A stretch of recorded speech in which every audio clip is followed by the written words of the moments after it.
If you watch enough of my videos, these stories of timberland terrors might make living in the city, or at least the suburbs, more and more appealing. Forget about rent prices and traffic, anything to get away from the creatures that stalk through the forests.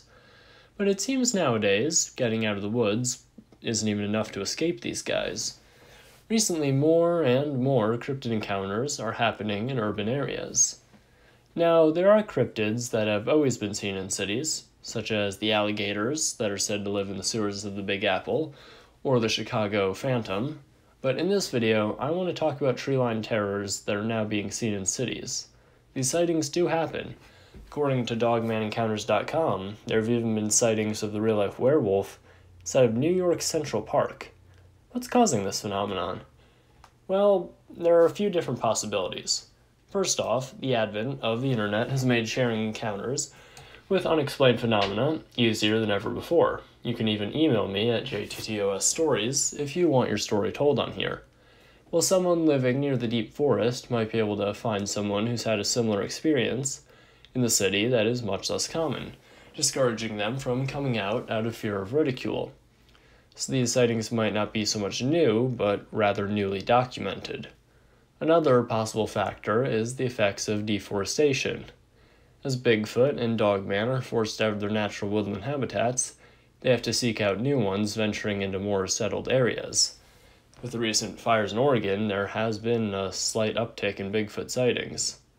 In my previous video, I talked about whether or not Bigfoot is afraid of humans. Animals can lose their fear of humans, and cryptids experiencing this might embolden them to move farther into our territory. The recent global pandemic has caused many a forest dweller, be they known or unknown, to become more bold in how closely they will approach humans. One theory I've seen thrown around in cryptozoology is that the reason we can't get conclusive evidence of these creatures is because they're interdimensional, able to somehow slip between different planes of reality. While I'm pretty skeptical of this hypothesis, it would explain why they're seen in environments they couldn't logically survive in. Many Dogman sightings even include them appearing inside of witnesses' homes, only to vanish into thin air. One cryptid I can't quite place as either living in forests or cities is the snow-white emaciated rake. There seem to be as many sightings in the deep forest as there are in abandoned buildings.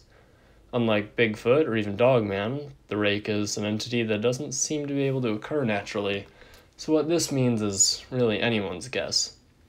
What do you think is causing city dwellers to see these mysterious monsters? Let me know in the comment section below.